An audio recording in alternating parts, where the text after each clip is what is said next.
하나님은 데라가 죽은 후 다시 아브람에게 가나안으로 가라 하십니다. 하나님은 왜 아브람을 갈대아 우르에서 벗어나서 가나안으로 가게 하려는 것일까요? 근본 목적은 아브람을 통해 약속의 씨를 얻으려 하는 것입니다. 그리고 그 씨를 통해 세계 모든 민족이 복을 받게 하려는 것입니다. 갈대아 우르는 수메르 문명의 중심지로서 니무롯으로 인한 우상 숭배의 본거지가 된 곳입니다. 하나님은 아브람을 통해 믿음의 나라를 건설하려 하는데 만약 아브람이 우르에 계속 거주한다면 그의 후손들은 순수한 믿음을 지키기 어려울 것입니다. 또한 하나님은 약속의 씨를 얻는 과정에 우상 숭배자들의 혈통이 섞이는 것을 원치 않으시는 것 같습니다.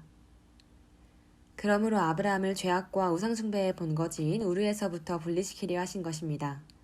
같은 이유로 하나님은 또한 가나안에서도 함족과 아브람의 후손들이 섞이지 않도록 아브람의 후손들을 애굽으로 보내어 번성하게 하신 것 같습니다.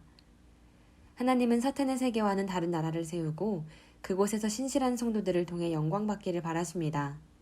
그 나라는 하나님의 은혜와 사랑이 넘치는 나라이고 백성들이 하나님을 왕으로 섬기는 나라가 되어야 할 것입니다. 특별히 가나안은 여러 가지 이유로 하나님께서 아브람의 후손들을 위해 미리 정해놓은 땅입니다. 이 장소가 왜 하나님이 선호하는 지역인지는 향후 성경을 배워가면서 알게 될 것입니다. 하나님은 하란에서 아브람에게 고향과 친척과 아버지 집을 떠나서 하나님이 보여줄 땅으로 가라 하십니다. 아브람의 고향은 갈대아 우르이고 이미 그곳을 떠난 상태인데 왜 또 다시 고향을 떠나라 하는 것일까요? 이는 우르나 하란이나 모두 같은 문명권이므로 결국 메소포타미아 지역을 떠나라는 말로 볼 수 있을 것입니다. 떠나라는 말씀은 우리 성도들에게도 해당되는 것입니다. 우리도 이왕 하나님을 따를 것이면 세상의 가치관, 관습, 나쁜 관행 등 그동안 행하던 하나님께서 좋아하지 않을 만한 모습들은 다 버리고 나아가는 것이 좋을 것입니다. 친척과 아버지 집을 떠나라는 말씀은 아브람의 형제 나홀이 후에 하란으로 이주해와서 같이 살고 있었으므로 그들을 떠나라는 말이 될 것입니다. 나홀은 셈족의 후손으로서 하나님을 섬기고는 있었지만 여호와 하나님을 여러 신들과 함께 믿거나 혹은 다른 신을 더 믿는 신앙이었던 것 같습니다. 이는 나홀의 신앙을 물려받은 그의 아들 부드엘이 우상 드라빔을 내 신이라 불렀으며 하나님을 너희 아버지의 하나님이라고 호칭한 것을 통해서 알 수 있습니다. 그러므로 아브라함은 유일신 하나님에 대한 순수한 믿음을 지키기 위해서 혼합주의 신앙인 그의 형제와 친척 등으로부터 떠나도록 명령받은 것입니다. 그런데 여기서 내가 내게 보여줄 땅, 내가 내게 지시할 땅으로 가라는 말씀은 아브람이 아직 어디로 갈지 모르면서 떠나라는 뜻은 아닙니다. 왜냐하면 아브람과 데라는 갈대아 우르를 떠날 때부터 이미 가나안으로 가야 할 것을 알고 출발했었기 때문입니다. 그러므로 히브리서 11장 8절에 아브람이 갈 바를 알지 못하고 나아갔다는 말씀은 그가 어디로 가는지 목적지도 모르고 그때그때 하나님이 인도하시는 대로 따라갔다는 뜻이 아닐 것입니다. 그보다는 가나안으로 가는 것은 알고 있지만 가나안이 어떤 곳인지 정보가 전혀 없는 상태로 위험할 수도 있는 다른 문명권의 세계로 간다는 뜻으로 봐야 합니다. 내가 내게 보여줄 땅이란 구절의 원어에는 땅 앞에 정관사가 붙어 있어서 그 땅이라는 뜻이 되므로 가나안을 지시하고 있는 것이 더 확실해집니다. 내가 너로 큰 민족을 이루고 내게 복을 주어 내 이름을 창대하게 하리니 하나님은 아브람에게 출발하도록 명령하면서 그에게 복을 주어 그의 후손들이 큰 민족을 이루게 하겠다 하십니다. 여기서 큰 민족이란 혈통적으로 인구가 많은 것을 말하기보다는 영적으로 많은 사람이 그의 후손의 나라에 속하게 될 것을 말하는 것입니다. 왜냐하면 세계에서 이스라엘은 매우 작은 나라인데 그런 나라의 조상이 될 사람에게 큰 민족의 조상이 될 것이라 한다면 이는 하나님께서 아브라함을 기만한 것이나 마찬가지일 것입니다. 그러나 하나님은 그의 사랑하는 사람에게 거짓말한 적이 없는 분입니다. 그러므로 큰 민족이란 아브라함의 후손 예수 그리스도를 믿는 모든 사람들이 아브라함의 믿음의 후손이 될 것이라는 뜻입니다. 성도들은 모두 믿음의 나라의 백성이 되니 그 나라는 매우 큰 나라인 것입니다. 아브라함에게는 아직 자녀가 없는데 말씀에 순종하기만 하면 앞으로 육신의 자녀가 생길 뿐만 아니라 그의 믿음의 후손들이 큰 나라를 이룰 정도로 많아진다 하십니다. 아브라함은 하나님의 말씀을 절대 신뢰하므로 이 말씀을 통해 많이 고무되었을 것입니다. 내 이름을 창대케 한다는 것은 그의 이름이 널리 알려지게 하겠다는 뜻입니다. 예언대로 아브라함의 이름은 역사적으로도 현대에도 널리 알려지고 창대하게 되었습니다. 너는 복이 될 것이라. 너를 축복하는 자에게 내가 복을 내리고 너를 저주하는 자에게는 내가 저주하리니. 이 약속으로 인해 이제 아브라함을 도와주고 가까이 하는 사람들은 복을 받을 수 있습니다. 또한 아브라함을 멸시하고 그를 대적하는 자에게는 복 대신 화가 임하게 될 것입니다. 그런데 이 말씀은 아브라함 개인에게 미치는 복도 되지만 더 근본적으로는 세상에 끼칠 영적인 복을 말하는 뜻이 더 강합니다.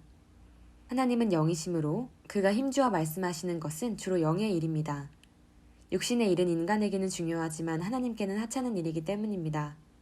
너를 축복하는 자에게 복을 내리고 너를 저주하는 자에게는 내가 저주하겠다는 말씀은 궁극적으로는 그의 가계에서 약속된 여자의 후손인 메시아가 난다는 뜻입니다. 그리고 예수 그리스도와 하나님의 나라를 받아들이고 가까이 하는 자들에게는 축복이, 배척하며 핍박하는 자에게는 화가 임할 것이라는 뜻이 되는 것입니다. 창세기 22장 18절에서는 내 씨로 말미암아 천하 만민이 복을 받으리니 이는 네가 나의 말을 준행하였음이라 하십니다. 이 말씀을 보면 천하 만민이 복을 받게 하려는 하나님의 뜻이 아브라함의 순종으로 인해 이루어지게 되었다는 것을 알 수 있습니다. 그런데 땅의 모든 족속이 너로 말미암아 복을 얻을 것이라는 말씀은 그동안 배운 내용들에 비하면 매우 생소한 것입니다. 세상 모든 사람들이 복을 받을 수 있다는 이런 이야기는 여기서 처음 쓰인 것 같습니다. 이제까지는 인간의 죄와 하나님의 징계 이야기만 있었는데 이제 비로소 하나님께서 세상 사람들을 향해 복이란 단어를 사용하기 시작한 것입니다. 하나님과 인간 사이에 좋은 관계가 시작되려는 분위기가 마련된 것입니다. 이는 오로지 죄를 종식시키는 그리스도 때문에 가능한 것입니다.